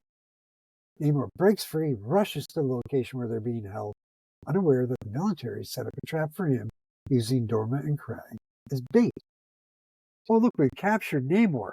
Let's set up a trap so we can capture Namor. They don't think Krang is Namor. They know what Namor looks like. Yeah, but it just says they had captured Namor. That's So bad somehow, on the. That's a mistake on the person summarizing it part, because in the comic it's pretty clear that they think it's Namor's ship, but they think Krang is some random underling of Namor. Okay. Shall we move? Shall you both give it threes and we can move on? I did give it a 3 this time. So did I. Oh my god. Really? This is actually a much better story than the last few. It's not great, it could be worse. but it's substantially better than the last couple have been. At least it feels like stuff's happening here. Shall we go to number 7, Less to Astonish? That's all it says, is Less to Astonish. Fashy was playing around this issue, and we had Namor in a trench coat a couple stories ago. Not looking too good for the Atlanteans. Yeah. I mean, it's very indicative of Namor's future title. Yeah, Namor's future film work. I haven't seen Black Panther 2, so I can't comment on that. Nothing about it made me terribly want to watch it except for more Shuri. I watched it out of a sense of obligation because I wanted to keep on going in the film universe. Wow. Oh boy. One might say the MCU's gone underwater in recent years. Yeah. I will say the new stuff looks better. I saw a preview for Thunderbolts that actually looks fun. And Captain America 4 looks pretty good. Well, they kind of reworked Thunderbolts too, so hopefully they reworked it for the better. And Yeah. I mean, they did the same with the new Cap, I suppose. So Yeah, my concern is that we've seen everything we're seeing about the Thunderbolts in the trailer. That's very possible. I still Right. don't have a ton They've of done faith in that to us before. Thunderbolts. I think Cap's gonna be. I'm hoping Cap's gonna be surprisingly good. The preview made it look pretty entertaining. It looks good. And, like, I mean, Thunderbolts doesn't look amazing, but it looks to be about as much fun as the Marvels, and I enjoyed that one As for long what as it it's was. better than 2016 Suicide Squad, then I'll take that as a win. Well, the Marvels That's apparently, a low bar. yeah, the Marvels apparently is slowly becoming a fan favorite. It was a fun movie. Like, People nothing love the Marvels. nothing consequential happened in that movie, but it was fun. I don't regret spending 2 hours watching it. I've been hearing more people I put do. that movie over recently, and even some of the original Captain Marvel. The little one who plays Miss Marvel saved that film. Oh, absolutely. She saved that film. She was brilliant. She was funny. She was charming. She did a great job. She managed to offset the crap acting from fucking Brie Larson. Booby Woman. And whoever the other one was that played. Yeah, I have no clue who played Monica Rambeau. Right. She managed to offset their terrible acting with just an amazing performance. And you could tell Samuel Jackson had fun with it. You could tell. Yeah, he was having a blast, and you could tell. Yeah. And her family, Miss Marvel's family, were hilarious. They were great. But the little one and Samuel Jackson played off against each other really, really well. Yeah. Right. And that made a huge difference. But overall, it's not a good film. No, and I didn't say it was. I said it was a fun film. No, it's not. I had fun. You go for Manchester United. You don't know fun. I will on Sunday. You're so used to disappointment and heartbreak that somebody falling down a manhole is fun to you. You would stand there, point at their shattered body, in the ground and laugh. Although, to be fair, my daughter would do that too, after she pushed them into the manhole. Anyway, let's get this last comic knocked out. Let's move on to the next one. Tales to the Stars number 87A story, titled Moment of Truth. Stan Lee writes, Bill Everett and Marie Severin on art. Inks by Everett, Frank Giacola, and Dick Ayers. Gil Kane did the cover. No wonder it looks like shit. It's terrible. It's terrible. Artie Simic. That was a quick burial there. Artie Simic on letters. October 1966 release date. 12-page story. And Dan, can you take us through this last comic? This is a big one, actually. This is. Oh shit! I think a lot of stuff happened in this issue. Yeah. Okay. They're kind of trying to set up the new status quo for Namor. Yeah. Moment of truth. Take a deep breath, because this is going to take a bit. I've got my pillows ready. Good. With Lady Dorma and Warlord Krang hostages of the army and their ability to breathe on land wearing off, Namor rushes off to save them, unaware that he's walking into a trap. Finding himself caught in the trap, the Submariner manages to dodge most of the shots and ends up getting struck in the arm by a mortar shell, injuring him. Submariner manages to grab the net holding Dorma and Krang and bring it out to the ocean, revitalizing both his lover and his hated foe. Krang attempts to capitalize on the fact Namor is injured and attacks the Prince of Atlantis. As Krang gains the upper hand in battle, Dorma flees the scene, making Namor believe she's only looking out for herself. He is wrong as she returns to Atlantis and reports to Lord Vashti what has happened. Vashti then activates a teleportation device that transports both Namor and Krang back to Atlantis. There, Krang is subdued by the guards. Namor is put through the Medi Ray and healed to full health. Medi Ray, I guess. Healed to full health. So he took him to the Pokemon Center. Exactly. That's exactly what he did. Okay. Returning to his throne, he is the captured warlord Krang brought to him. Chops his fucking head off in a story. What a great podcast that was. Oh, the next few issues of Namor would have been so much better if he did that. Submariner decides the best way to deal with Krang is to show the people of Atlantis that he's unfit to rule by battling him one-on-one in the arena. When Krang complains that Namor's strength is superior to all Atlanteans, Namor agrees to let Krang choose, I keep wanting to call him Clang, choose whatever weapons and armor that he can carry into the arena. Krang prepares by putting on a suit of magnesium armor, an indestructible helmet, and shock gauntlets, believing these weapons will allow him to best Namor in battle. In the battle, Krang at first has the upper hand with his shock-inducing weapons. However, Namor's superior strength prevails as he picks up his opponent and throws him against the pole, snapping the pole and knocking him out temporarily. Named the victor of the battle, Submariner punishes Krang for failing to remain in exile. Namor orders him to be taken to the most isolated deeps of the ocean to live out his exile due to the fact that Krang's meddling made Atlantis the enemy of mankind once more, and almost started a war between the surface and Atlantis. After Krang is disposed of, Namor summons Lady Dorma and explains that he had learned the truth about her siding with Krang, and tells her that all is forgiven and as she sided with Namor's enemy to ensure his safety, that she is once more welcome at his side as his chosen mate. They then address the people of Atlantis once more, where they are cheered on by the people. Crane was just trying to make Atlantis great again. Yeah. That was horrible. That was just. I actually don't remember what I rated this a 3. Yeah, that's what I thought. It Yeah, reads better than it summarizes. It Okay, does. And it's the first time they basically reset the status quo. This will get increasingly more tiresome as Namor goes on and continues to have every 6 or so issues a reboot, because, spoilers, the narrative structure of Submariner's comic, or pretty much his entire run, is someone usurps Namor's throne. Namor has to fight them, eventually gets back in charge of Atlantis. Everyone rejoices.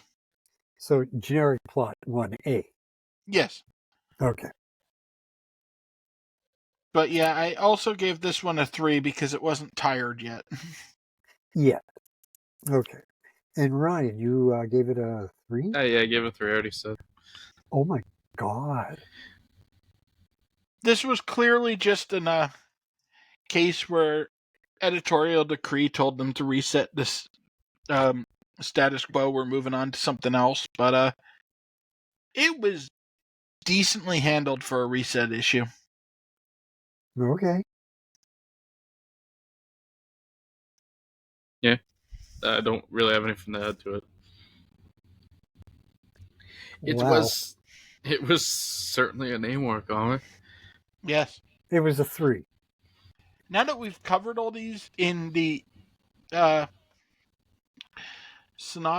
the podcast, and I've had to experience them all close together, yes. I see why it took you so long to read them. Yeah, it wasn't a fun batch of comics to read, really. To say something here, it's a popular opinion, but one of the things I liked about the 80s comics was the massive upgrade in art. Yeah. In the 80s, because it took mediocre generic stories and made them a lot more enjoyable to read because the art was so good. Oh, and that's actually something I was going to say. The art here, no. Yeah. The art here it was not a huge good. Downgrade when Gene Colan left. You can really see it. Like, none of these people are Steve Ditko. The battle scene, the time between, it might have been the last one. I don't even remember now. I wasn't paying attention. But but the battle that Namor and fucking Crane have, lame as fuck. Yeah, I really liked Colan on Namor. He was good, but as soon as he left, it was horrible art. Yeah, I think it was one of the things, like when artists like John Byrne came around and started doing things like Alpha Flight And it was new heroes, new storylines, really, really decent, strong, consistent art. And it made the comic, even though sometimes those storylines were not very good at all, or so, dead in the water because they've been done 100 fucking times, you still enjoyed the art to a great extent. And the 80s was just such a massive upturn in the quality of the art. Because even in, I'm in 77, 78 right now with my rating. Yeah. And even there, a lot of the art isn't a huge upgrade on what we're getting right now. No, but when John Byrne's starting to show up, but a lot of it is still like Sal Buscema. Yeah, but I mean, Teen Titans and Legion of Superheroes, they had Garcia. I can't remember who was drawing. Jose Garcia Lopez or something. Lopez, yeah, I think it was Garcia Lopez. Yeah, he's such a good artist, right? And Mike Grell doing Green Lantern, Green Arrow, and the Warlord and stuff like that, and Adams was doing Batman. And, I know mostly from a DC perspective, of course. Back when I don't Adams know who was great. drawing the X-Men in the 80s, but they really brought it. It was John Byrne. John Byrne. Oh, there you go. That's early right. on. It was John Byrne, and John then Byrne, it became Mark Silvestri a lot, and just an rotating panel of artists because they were putting it out twice a month, and they were prioritizing good art over fast art for once. So but they'd cycle it through. I know, that was around when what's his face? Spawn guy. I'm blanking on his name. McFarlane. Todd McFarlane was on Spider-Man and Hulk. Yeah. It just, and then you had Walt Simonson doing Thor for a while. Frank Miller time. on Daredevil at the turn of the 80s. Time. Yeah, Simonson had the longest Thor run, and is he still the longest Thor run? Simonson had the biggest Thor run for a long time. Yeah, but these are the guys that really up the quality of the art. Yeah, and that quality uptick made such a difference in making a comic readable, because one of the things I remember vividly, and Marvel and DC were both very guilty of this. They wouldn't have the same interior artist as cover artist. Yeah. So you'd have this fantastic cover, and then this god-awful art on the inside. They did it with their 2001 adaptation, with their Logan's Run adaptation, stuff like that. They'd have these fantastic covers and shite interior art. Yeah, I don't always hate that if the cover is something stylized, like if they're doing a painted cover or so. Star Wars. Some Alex Ross work.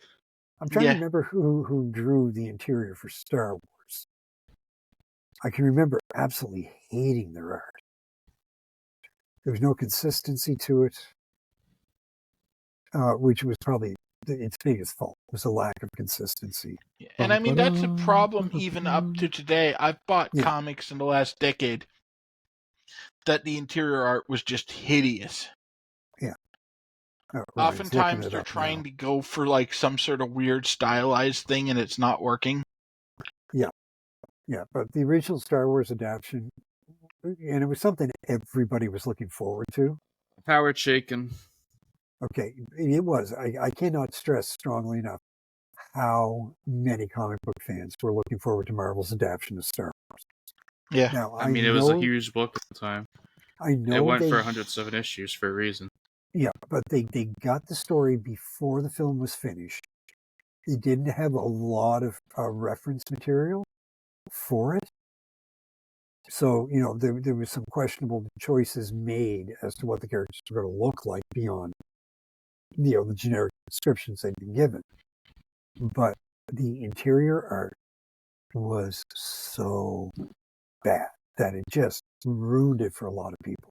Yeah, and I mean, here's the thing I know for sure about Marvel, and I imagine it was the same over at DC. A lot of times with the adaptations, they gave them to the weaker creative teams. Yes. Because they expected the It was already franchise name created. to do the heavy lifting on selling it. So it Yeah. doesn't have to look good because people will buy it since it's Star Wars and Star Wars is popular. Yeah, and that's the thing. Like, and you're right. DC did no better.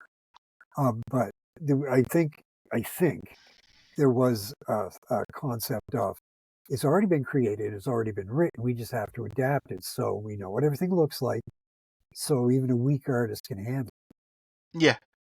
And a weak writer can handle it. And it didn't really work that way. I think Kirby did the cover for 2001. He did. I'm not sure if he did the interiors. I think he did the interiors as well. I don't know. I Yeah, haven't read I think he but did I for looked like at 11 it because issues or there's a something. backup that I'm going to have to read soon in it.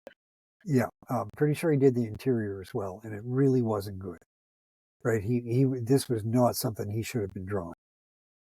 Right? Well, let's face it. By even the mid '70s, Kirby was pretty washed. Yeah, that's fair. That's fair. He didn't care. He was just in it for the money at that point. Yeah, but yeah, it's probably my biggest complaint over some of these comics was in an era where the artwork was becoming such sort of a cornerstone for getting that comic sold, right? Because you were running out of storylines, and there weren't a lot of great stories coming out in the early '80s. No, the late '70s is probably actually the '70s is a decade. It's harder to read through than the '60s. There's some great stuff that happens in the '70s. Yeah. But they try a lot of shit that doesn't work, and they stick with it way too long. Yeah. Like, all the horror comics, comic code horror is terrible. Yeah. Because you can't really do much that's actually horrific, because the comic code won't allow them, even in the more relaxed '70s comic code. Yeah. But the thing was, like, the comic company from Britain, 2000. They were AD. Yeah, 2000 AD. They were doing some amazing stuff. Dark Horse was doing some amazing stuff. I can remember being very much into the Heavy Metal magazine at that point. Yeah, but that was a magazine. The magazines didn't have to abide by the comic code. No, but the artwork was always. Oh, Heavy Metal good. had stellar artwork. Right, there's just some incredible stuff showed up in those. And even Marvel's magazine stuff tended to have really good art in the '70s. Oh, it did. Yeah, because Marvel had I can't remember. Something Great Tales of Science Fiction or something. Yeah, and then they had it was phenomenal. They had a Conan magazine that I'm blanking on which one it was. They had Marvel Story. I think it started out as Conan the Barbarian, didn't it? No, that was the comic. They had a magazine too. Yeah, I remember the Savage magazine. Sword, probably. Yeah, it was Savage Sword. Conan. Yes, you're right. And then they had like Marvel Preview, where they do like short graphic novel length magazine stories, often featuring comic characters. Yeah. And those were all black and white, so they'd dodge the comic code, and they'd be able to tell more adult stories, and they'd get better artists for that. Yeah, but because they couldn't rely on the color to make it look good, so they had to have it drawn well. Yeah, and like I say, I do recall very vividly that the uptick in the artwork in the early '80s just made such a difference. Right, Image was also setting the pace for a first little while there too. Oh, absolutely. Because they were bringing out artwork that was just leaps and bounds beyond everything else. And I think on the story side of things, the part that really changed it was Chris Claremont when he started writing. Yeah. Because he was one of the first writers that really knew how to do interpersonal relationships with nuance. Yeah. Because like before, you read like early Fantastic Four where they're not getting along and they're just beating you over the head with them not getting along, and like then they have to be like, have them like thinking, I really like him because he's my brother-in-law or something, but I'm mad at him right now, just because they couldn't do any nuance to express No. these complicated emotions. And Claremont comes along and starts writing X-Men, but he's done it in other books too. X-Men's just the most famous example. And he'll have these complicated relationships where, like, Wolverine doesn't like anyone, but he particularly doesn't like Scott. Yeah. But he'll still, like, jump to defend him. And he won't have to have a thought bubble explaining this or so. It's just conveyed because Claremont's capable of writing dialogue with nuance. Yeah, you're absolutely right, and it's why I'm excited that we're going to get to the '80s at some point. Yeah. Well, Because I think then, especially with the X-Men, because the X-Men was a showboat in the '80s. It was the single best comic in the 80s, and that's not just my opinion. Just peeking ahead, I've looked through most of the 80s of the order to see what's coming up, and it's consistently rated by the community 4 or 5 stars. Yeah, and deservedly so. And I mean, for DC, they started the Dark Knight series and things like that with great art, incredible storylines. There were some great comics came out in that era. Yeah. I think the 80s was probably the single strongest decade for comics ever. Yeah, absolutely. All right, it was, and the fall off in the '90s was painful. The early But 90s was one of the worst periods until, at least in Marvel, between like 1990, 1991 and Avengers Reborn is probably Yeah. the darkest era for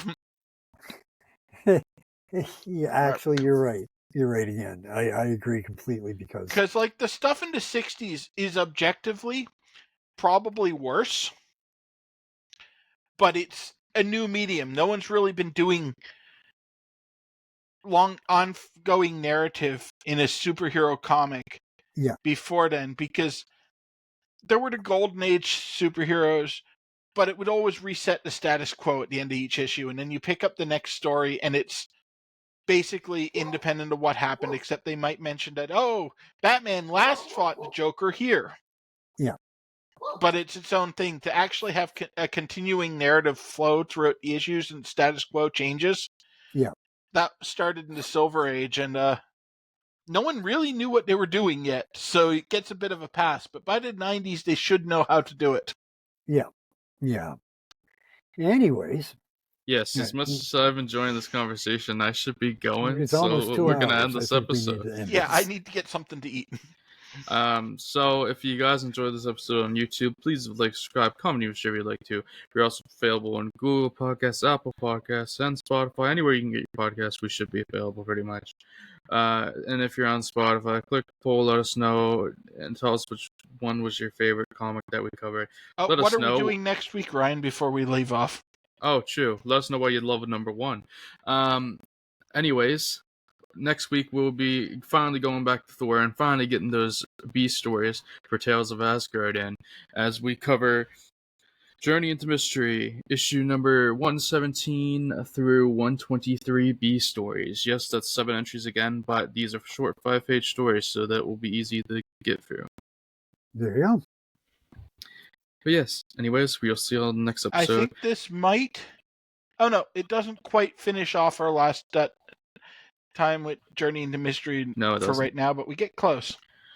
And we'll see you on the next one, which should be soon because I've already got the next batch read. And I'll easily be able to read like 45 pages of Thor. Exactly. And I may or may not be here depending on what happens on Sunday. So stay tuned. And we'll Have see you a all good next one, time. everyone. And peace See out. you.